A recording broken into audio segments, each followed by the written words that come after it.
चारि ब्रह्मचारी जे माँ को क्षीर खाइले स्त्री सहित चार जन ब्रह्मचारी किए बहिना हूँ सतर चारि जन ब्रह्मचारी शास्त्र प्रमाण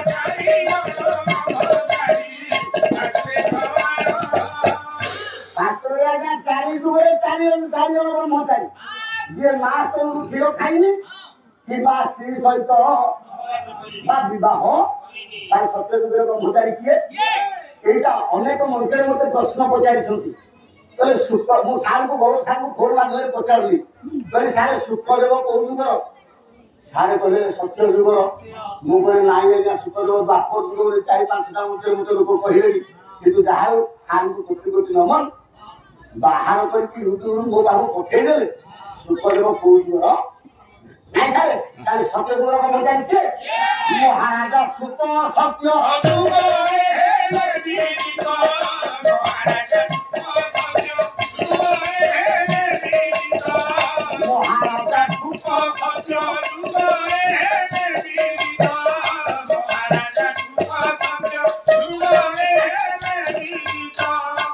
मातृस्तन्य छाड़ी फल मातृस्तन्य छाड़ी फल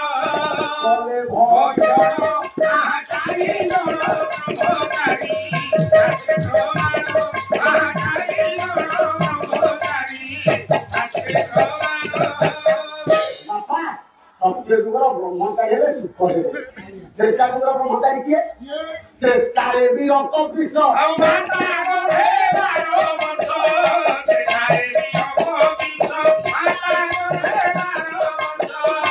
त्रेता जुगर ब्रह्मचारी आज्ञा वीरभद्र बाली हनुमान से कौन कले जन्म काल तपनकु जन्म काल तपनकु बोले भद्र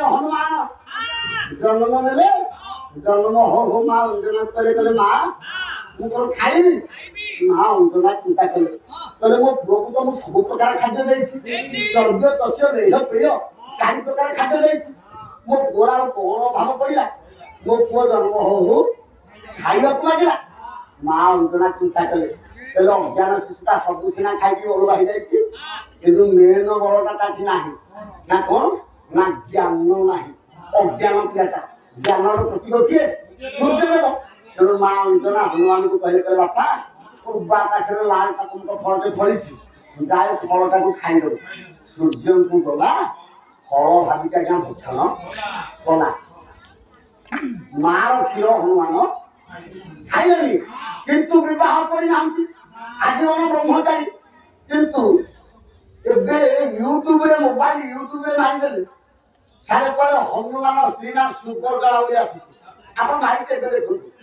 हनुमान स्त्री ना सुभद्रा बोली यूट्यूब रे आते दूर सत्य आप चिंता करेंगे आप विचारवंत आप ज्ञानी कारण हनुमान जो राम ठाकुर रावण को मारिक अयोध्या को आसिले हनुमान जाकि रामचंद्र जाकि माँ अंजना पाखे पहुँचले कहले माँ तुम पुओ को मुझे साथी नहीं तुम पुओ को तुम पाखक नहीं जा कहले राम तो मन दुख अच्छी ना कौन ना मुझे माँ गोटे पुओर भविष्य जीवन चिंता करी कि ना ना हाँ ना तो दायित्व है मो पुओ पे बहुते ठीक करू आज्ञा कहले मो पुओ पे बहुते ठीक करू कहले माँ चिंता करनी हनुमान को विवाह करना दायित्व मोर राम ठाकुर कथा दे गए क्या नाम जना चाहिए हनुमान को विवाह करना स्त्री राम ठाकुर पहुंचे हनुमान प्रभु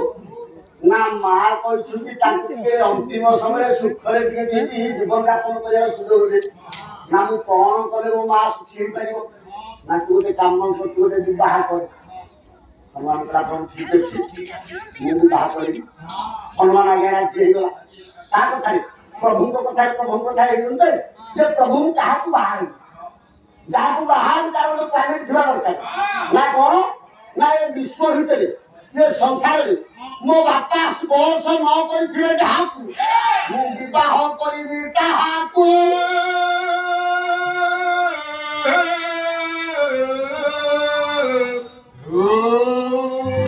ହନୁମାନ କହିଲେ ମୋ ବାପା ଯାକୁ ଛୁଇଁ ନଥିବେ ମୁଁ ତାକୁ। ଆଚ୍ଛା ହନୁମାନ ବାପା କିଏ? ପବନ କାହାକୁ ଛୁଇଁ ନିଆଯାଏ ସଂସାର ଭିତରେ? ପବନ ତ ସମସ୍ତଙ୍କୁ ଛୁଇଁଛି। ହନୁମାନ କହିଲା ଏଇ ଜଗତକୁ ମୁଁ ମାତୃବତ୍ ମା ସମାନ ଭାବିଛି, ତେଣୁକରି ମୁଁ କେବେ ବିବାହ କରିବି। ତାର ତ୍ରେତୟା ବ୍ରହ୍ମଚାରୀ କିଏ? ନା ଆପଣ ମାନଙ୍କର ହନୁମାନ। ଦ୍ୱାପର ଯୁଗର ବ୍ରହ୍ମଚାରୀ କିଏ? সেই কবিকে চলন কহিলে বাপ এবং য়াঙ্ক সুত নাম তাঙ্ক দেবব্রত বাপ এবং য়াঙ্ক সুত নাম তাঙ্ক দেবব্রত বাপ এবং য়াঙ্ক নাম তাঙ্ক দেবব্রত বাপ এবং য়াঙ্ক সুত নাম তাঙ্ক দেবব্রত বারণাসী গলে মাতা পুত্র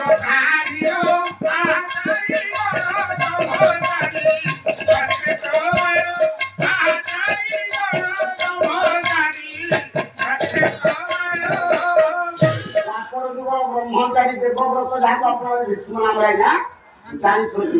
কলিযুগর ব্রহ্মচারী কিଏ? ଚାରି ଯୁଗରେ ଚାରି ବ୍ରହ୍ମଚାରୀ ବୋଲି ମୁଁ କହିଛି। କଳିଯୁଗର ବ୍ରହ୍ମଚାରୀ କିଏ? ହେ ମୋର ଜ୍ଞାନେନ୍ଦ୍ର ପୁଙ୍ଗବ, ହେ ମୋର ବାବା ପଲ୍ଲା ଯାଉଛି, ହେ ମୋର ଜ୍ଞାନେନ୍ଦ୍ର ପୁଙ୍ଗବ, ହେ ମୋର ବନ୍ଧାଇ ପଣ୍ଡିତ ସମାଜ। କଳିଯୁଗର ଯେ ବ୍ରହ୍ମଚାରୀ କିଏ? ତା କଥା କହୁଥିଲେ ଆରତି ଢେଙ୍କାନାଳ ଜିଲ୍ଲା ପଟାକେ ପ୍ରାଦୁର୍ଭାବ ହୋଇଗଲେ। ଅନୁଗୁଳ ଜିଲ୍ଲା ଢେଙ୍କାନାଳ ଜିଲ୍ଲାରେ ବର୍ତ୍ତମାନ ପ୍ରବଳ ଭକ୍ତ ତା ସପକ୍ଷରେ ଆଜ୍ଞା ବାହାରି ସାରିଲେଣି। ମିଛ କଥା ନୁହେଁ, ତାରି କଥା କହୁଛି। ଆଜ୍ଞା ବାରିଙ୍ଗ ଆଶ୍ରମରେ ରାଧପାଳ ହଉଥିଲା ଆଶ୍ରମ ପାଖରେ ଚାରିଗାଁ ଅଷ୍ଟମୀପାଳ। ମୁଁ ଯାଇଥିଲି 6 ବର୍ଷ ପୂର୍ବେ, ଗତ ବର୍ଷ ଯାଇଥିଲି, ଏଇ ବର୍ଷ ଯାଇଥିଲି। କୋଉଠି ସେ ଚାରିଗାଁକୁ ସେତେବେଳେ ସାର ସେତେବେଳେ ଜେଲକୁ ଯାଇନଥିଲେ। ଆମ ଦଳଟି ମୁଁ ଯାଇକି ଛୋଟ ଠାକୁର ଦଳଟି ଯାକ ଗୋଟେ ଗୋଟେ ଲକ୍ଷେ ଟାଣିଆ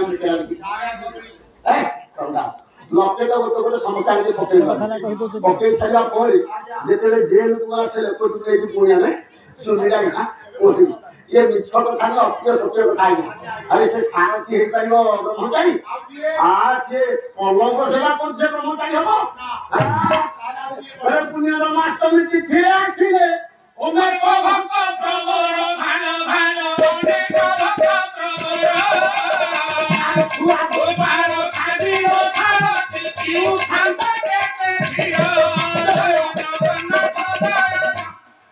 ଆଲୋଚନା କରିବାନି ସୁନାମୁଖୀ କେମିତି ସୁର ପରେ ରାଷ୍ଟ୍ର କରିବ। ତେଣୁ ଏ ଯୋଉ କଳଙ୍କିତ ନାଁ ଗୁଡାକ ଏଇଗୁଡାକ ଆମ ତୁଣ୍ଡରେ ଧରିବାଟା ଆଲୋଚନା କରିବା ଦରକାର ନାହିଁ। ବ୍ରହ୍ମଚାରୀ କିଏ? ଆଜ୍ଞା ଅଛନ୍ତି, ବିବାହ କରିନାହାନ୍ତି କିନ୍ତୁ ମାସ ଅନୁସାରେ କ୍ଷୀର ଖାଇଛନ୍ତି। ଆପଣମାନେ ତାଙ୍କୁ ସମସ୍ତେ ସହମତ କରିବେ, ମାନିବାକୁ ବାଧ୍ୟ। ସେ ଜଣକ ବ୍ରହ୍ମଚାରୀ କିଏ? ହେ ବାପା କନ୍ୟାକୁମାରୀ ଇଣ୍ଡିଆ ଭାରତର ଦକ୍ଷିଣ ଦିଗରେ କନ୍ୟାକୁମାରୀ ଅବସ୍ଥିତ। ସେଇ କନ୍ୟାକୁମାରୀ ସମୁଦ୍ର ଭିତରେ ଗୋଟେ ବିଶାଳକାୟ ଶିଳା ଥିଲା। ସେଇ ଶିଳା ଉପରେ ବସିକି ବ୍ରହ୍ମଚର୍ଯ୍ୟ ବ୍ରତ ପାଳନ କରିଥିଲେ। ଯାଙ୍କ ଦେହ ଫାଟିକି ବ୍ରହ୍ମ ବାହାରିଥିଲା।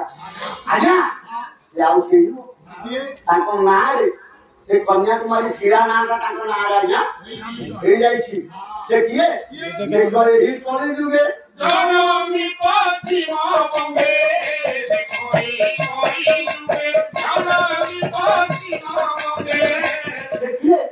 ସ୍ୱାମୀ ବିବେକାନନ୍ଦ